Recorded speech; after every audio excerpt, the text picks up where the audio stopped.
So, Professor Semple, the latest data is showing us that the R number is above 1. And in particular, we're seeing cases of the Delta variant rocketing up. So we've seen nearly 76,000 cases of the Delta variant last week, which is up 79% on the previous week. How bad is this looking for us in terms of a third wave? Well, the trouble here is that R is a generalized number for the whole population. If you look at the population that's unvaccinated, the R value actually within that population is actually much, much higher than 1. It's sort of R is diluted with the people that are vaccinated. But what matters actually is the R in the local communities where the virus is actually running rife. And the virus is moving quite quickly through an economically and socially very important part of the population. These are the people that deliver petrol, drive fire engines, perhaps policemen, teachers. So the virus is actually moving through that younger group. And that's why we're particularly keen to encourage everyone now, all adults, to get their first and their second dose, because the virus is moving through that younger part of the population, which is actually very important for the economy. So we've done a really good job saving lives and protecting the NHS. Now we need to think about protecting fire, police, ambulance, telecommunications, food and fuel. And if you look at the data, it shows our vaccination rates have actually slowed down in recent weeks. Are you worried about that? Do you think we're vaccinating fast enough to keep ahead of it? I and a lot of people in my line of work are worried about that, because we know that we're now getting to the point where we're trying to persuade people to become vaccinated who see less investment in becoming vaccinated, because they see, oh, I'm really unlikely to get seriously unwell. That's true, but they could have a week or two off work and they will pass it on to frail elderly people who, because they're frail and elderly, the vaccine will be less effective in them. So even in the best circumstances, we know that in real world data, not the trial data, which is done in younger, healthier people, the real world data for our frail and elderly relatives, we know that the vaccine is not going to work in about 1 in 10 to about slightly more than that, perhaps 85%. So you're going to have a failure rate of about 10 to 15%. And so unless the younger group also get vaccinated, we won't be able to protect those that can't be vaccinated. And also we just can't tolerate a sickness rate within our population, which could get quite high in the next month or two. And do you think we're doing enough to get that message out that you've got to vaccinate yourself to protect your older relatives? It's a really difficult message to get across. It's nuanced. It's a message that we're trying to get into part of the population that's quite resistant to listening to pale middle-aged men dictating stuff like this to them, which is why really we need to think more about alternative methods, using advertising campaigns that use essentially peer pressure, the social influencers, and getting it across that vaccination is actually a jolly good, sensible idea, getting rid of these myths about it causing harm, which is such a rare event. It really is. The side effects are incredibly rare, and the benefits both to yourselves and to society are overwhelming, in my opinion. So I do think it's a difficult message to get across, but one that we must work hard to get across. And we're seeing hospitalizations and deaths both rising, but thankfully deaths by a lot less than hospitalizations. Do you think that means that we've now broken that link between rising infections and deaths? I think we are breaking the links. It is not broken yet. The people coming into hospital are relatively fewer frail elderly and relatively more people under the age of 50. And many of the people under the age of 50 have not been vaccinated. Numbers are rising, but not rising as fast as before. But the people going to intensive care, that's the sickest people, haven't really changed that much, because it was mainly the younger people that would go to intensive care, because the frail elderly couldn't benefit from that level of treatment. So we are still seeing cases going to intensive care. We are seeing wards starting to get busier. Another interesting feature that we're seeing is a rise in other respiratory viruses. Because there's more social mixing, we're starting to see rises in the viruses that cause the common cold, but also cause community-acquired pneumonia. And these are viruses with names such as adenovirus, parainfluenza virus, metapneumovirus, and respiratory syncytial virus, which big, long, scary names, but essentially these are viruses that do make children sick.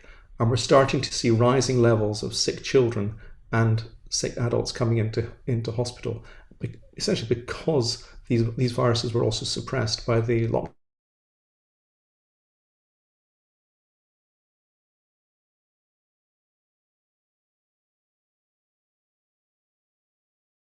aspects of society that are going to be quite important as we try to get our economy back on its legs. The government's already announced in England that it's going to be compulsory for all care home staff to be vaccinated.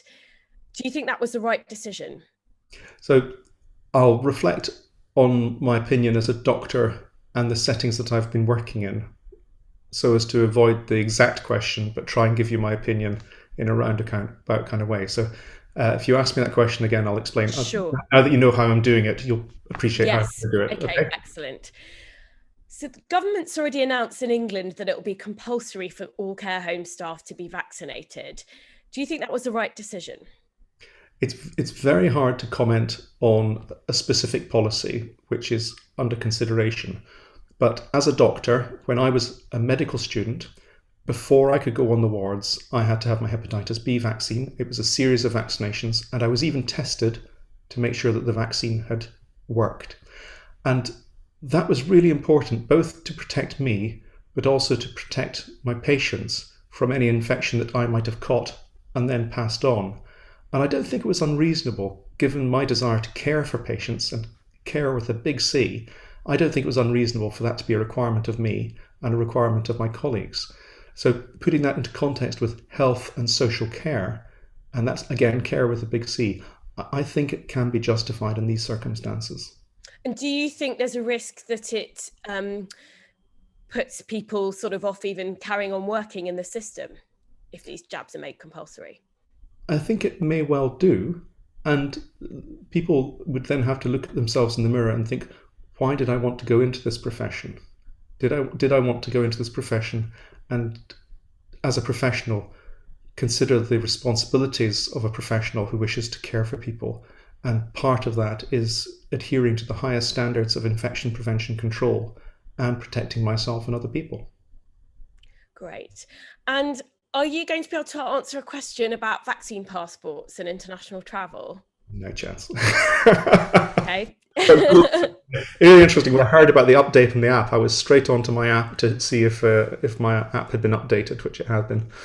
Yeah. I'll try and answer it in a roundabout kind of way. Okay, fine. Let's do that then. And Sandra, is this all right? We can edit this, can't we? Yeah, don't worry. I'll just have a right go at editing later. Okay, So good. Perfect. I trust you to stitch me up something right royally. No, God, no, we absolutely won't do that. You don't need to worry about that at all. But yeah, just as long as we can sort of take out the bits in between where we're discussing how you should answer the question. Right. Well, let me put this question to you, and we'll see sort of where we get to. So, there's been a proposal for vaccine passports to enable holidaymakers coming back from amber list countries to avoid quarantining.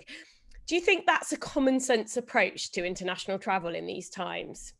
I do. I think given that people have to accept that they're getting tested either by PCR or lateral flow antigen testing, it makes sense that if you can demonstrate that you've been fully vaccinated and that the vaccines have time to work, that should also be a mechanism for enabling international travel. And again, this isn't something new. If I want to travel to parts of Africa, I have to demonstrate that I've had a vaccine to yellow fever. And I have been in situations where I've got to the border control and not been able to find the yellow slip, and I've had to go through my bags, and it's been a right nuisance. And I know of a friend who was stopped at a border and had to go and get vaccinated and before she could pass through. So yeah, these things are important if you've got a serious illness to contend with. And I don't think it's a huge infringement on my personal liberty if failure to comply has impacts for other people's health. Great, thank you. And figures from Public Health England suggest that the most common places to catch COVID tend to be schools and workplaces. What do you think that means for us in terms of the decision of whether we should be vaccinating secondary school children? Okay. So I'm going to correct you there. The commonest place to actually catch COVID is in your own household. And that's because you spend much more time in much more intimate circumstances with your own family and household members. At the moment, schools are a place for risk because, again, it's like any other workplace. But most older groups have been vaccinated, and the virus has got fewer places left to hide. So workplaces and schools are currently an environment. The issue around children has to be balanced with the risk, the absolute risk to children, which is incredibly low, and the need to emphasize that adults who are at greater risk be vaccinated first. So personally, I think every effort should be focused on vaccinating the adults and those in hard to reach places. I'm not against vaccinating children per se. I just think they're not the priority at the moment. And there's plenty of people in Asia and Africa and some parts of Europe that would benefit from a vaccine first. So I think we need to look at the priorities. And to me, even speaking as a children's doctor, I don't think children are the priority for vaccination at the moment. And do you think we're all going to be having booster jabs in the autumn? I think that it's very likely that older people and those at risk will require booster jabs because we know that the antibody level does wane over time and is likely to wane more in those that are elderly. So I think, yes, it will be a case that health, social care, people at risk and the elderly are likely to be offered vaccines as boosters. And the nice thing about the vaccines that we've got is that they're editable. So it will be possible to make sure that the winter vaccine is completely up to date against the latest variants that are circulating. There's been lots of talk in my friendship group between people who've had AstraZeneca and Pfizer about which vaccine is more effective. Do you think that's something people should be worrying about? Not really. And particularly in your friendship group, I would say take the vaccine that's offered. And I know you've just had a birthday recently, and I think we've got to think, well, we're not getting any younger, and grab Thanks the vaccine. For that. grab the vaccine while you can. And do you think we should all be breathing a sigh of relief in the sense that we're all getting vaccinated and we've seen off lockdowns for good? I wouldn't say a sigh of relief. I would say it's pause, take breath. It looks like we could be coming out of this, but let's not let our guards down. Let's not be daft. My instinct is that this third wave will be a nasty bump on the road rather than a full lockdown situation. And I suspect we'll have a pretty miserable winter because the other respiratory viruses are going to come back and bite us quite hard. But after that, I think we'll be seeing business as normal next year. And is that because, in terms of the other respiratory viruses, because there won't have been much of them in the last year because we've all been sort of keeping to ourselves?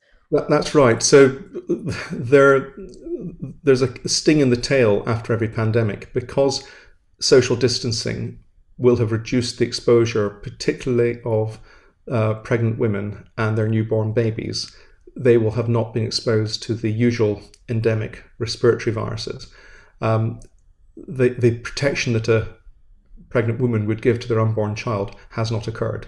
So we are going to see a rise in a disease called bronchiolitis and a rise in community-acquired pneumonia in children and in the frail elderly to the other respiratory viruses for which we don't have vaccines. So that's why we're predicting a rough July, August, and then a rough winter period. And do you think that there's any chance of a fourth wave, or will this be it, hopefully? I think there'll be pundits that will say that the fourth wave will be winter 21/20.